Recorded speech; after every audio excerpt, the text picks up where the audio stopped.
नमस्कार, अड्डा पे आपका स्वागत है। मैं हूं विनोद। चुनावी सरगर्मियां पूरे देश में तेज हो रही हैं धीरे धीरे।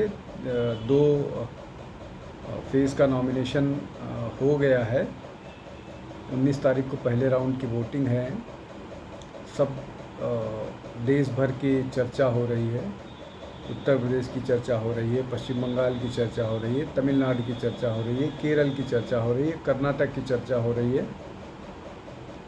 लेकिन इन सब के बीच एक स्टेट है उड़ीसा, जहाँ पर बीजेपी और बीजेडी ने बहुत कोशिशें की लेकिन अलायंस नहीं बन पाया और 2009 तक दोनों साथ मिलके चुनाव लड़ते थे। लेकिन इस बार की स्थितियाँ दूसरी हैं। क्या स्थितियाँ हैं? जिस तरह की खबरें उड़ीसा से आ रही हैं और जिस तरह के डेवलपमेंट हुए हैं, उस हिसाब से लगभग ये तय सा हो गया है कि नवीन पटनायक उड़ीसा के मुख्यमंत्री हैं। उन्होंने वीके पांडियन, पूर्व आईएएस अधिकारी को अपना राजनीतिक उत्तराधिकारी नियुक्त कर दिया है और वो वीआरएस लेकर के जितनी राजनीतिक गतिविधियां हैं उनको अंजाम दे रहे हैं। हालांकि वीके पांडियन चाहते थे कि भाजपा के साथ अलायंस हो, लेकिन फिर भी बात नहीं बनी। 2009 में चंदन मित्रा इंचार्ज थे उड़ीसा के और उन्होंने नवीन पटनायक से बात की और लोग ये कहते हैं कि चंदन मित्रा का अलायंस के लिए बात करना नवीन पटनायक को नागवार गुजरा। इसलिए चंदन मित्रा अपने अखबार के लिए उनसे ऐड मांगने जाते थे और वो बीजेपी के लिए निगोशिएट कर रहे थे। ये एक बड़ा मसला था, ये भी कारण था। लेकिन अब अभी की परिस्थितियां क्या हैं? क्या ऐसा है कि दोनों बीजेपी और बीजेडी फ्रेंडली फाइट में हैं? एक बात। और अगर फ्रेंडली फाइट में नहीं हैं तो इन चुनाव में क्या बीजेपी का अकेले लड़ना, जो पिछले चुनाव में 19 के चुनाव में उन्होंने बेहतर किया था, उसको और बेहतर कर पाएंगे? और क्या नवीन पटनायक में अभी भी वैसी ही बात है कि वो बीजू पटनायक की लिगेसी को इस बार भी मजबूती के साथ उठा करके चलेंगे?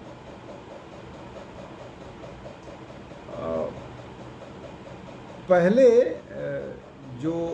जब 2009 में अलायंस टूटा था, उसके बाद जब बीजेपी बीजेडी इंडिपेंडेंटली चुनाव लड़ी थी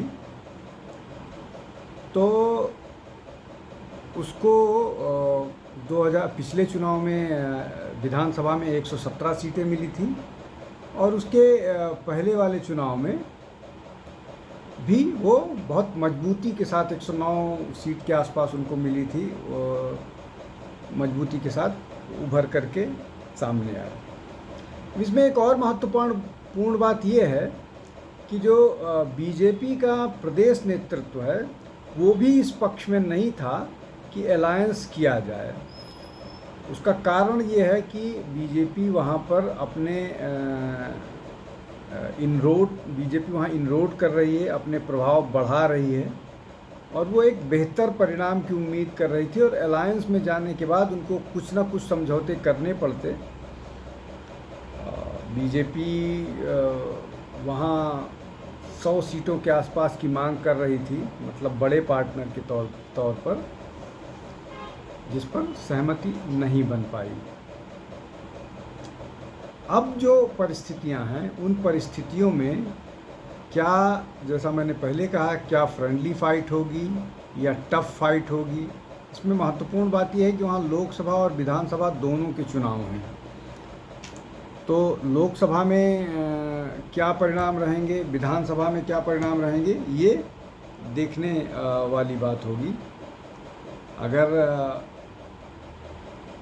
पिछले चुनाव की बात करें तो पिछले चुनाव में जिस तरह से भाजपा मजबूती के साथ उभर करके आई, वो निश्चित तौर पर बीजेडी के लिए चिंता का विषय था,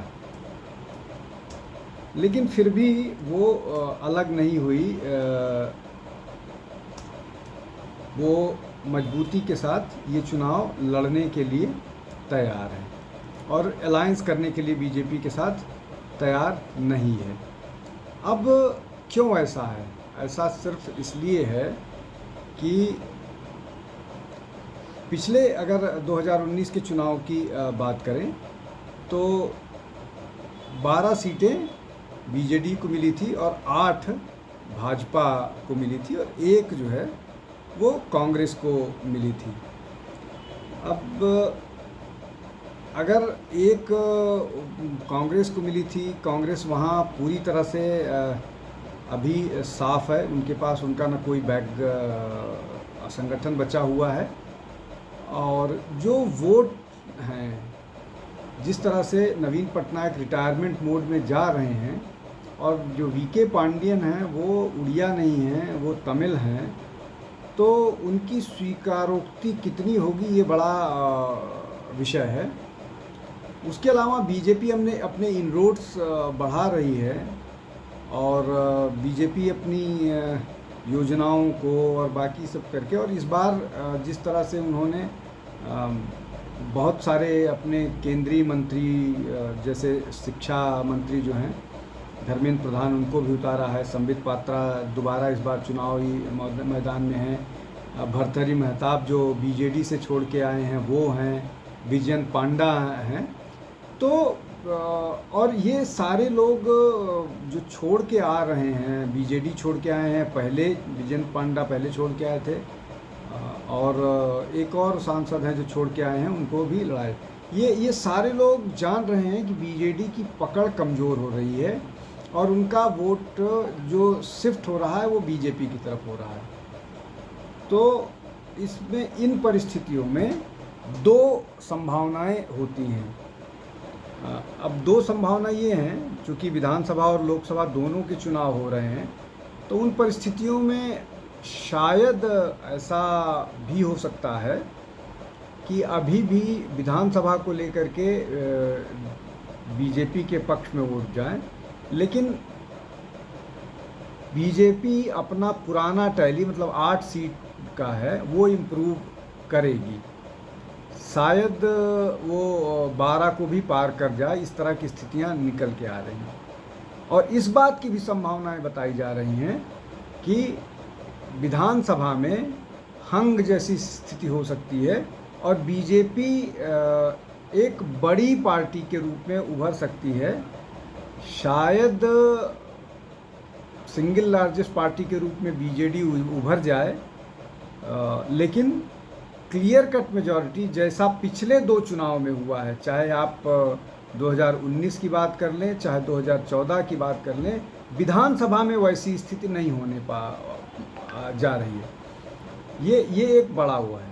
उसके पीछे सीधे से कारण ये है, बीजेपी ने वहाँ काम किया है और बीजेडी का जो मतदाता है वो अब बीजेपी की तरफ शिफ्ट हो रहा है, कांग्रेस की तरफ नहीं जा रहा है। उसके बहुत सारे कारण हैं। उसमें सबसे प्रमुख कारण ये है कि नवीन पटनायक ना उस तरह से सक्रिय हैं, ना बहुत सारी चुनावी गतिविधियों में भाग ले रहे हैं। तो उड़ीसा की जनता को कोई न कोई अल्टरनेटिव खोजना होगा और वो अल्टरनेटिव उनको बीजेपी के रूप में नज़र आ रही। इसमें 2 चीज़ें हैं। एक तो ये कि उड़ीसा में बीजेपी लोकसभा में सबसे बड़ी पार्टी के रूप में उभर सकती है, लेकिन विधानसभा में कन्फ्यूज़न वाली स्थिति है, हंग जैसी स्थिति हो सकती है, जिसमें सिंगल लार्जेस्ट पार्टी हो सकती है बीजेडी, लेकिन बिना बीजेपी के उसका इस बार काम नहीं चलने वाला है। आज के लिए इतना ही। आप अड्डा पर जुड़ते रहिए। फिर कल किसी वीडियो के साथ हाजिर होऊंगा। बहुत बहुत धन्यवाद। नमस्कार।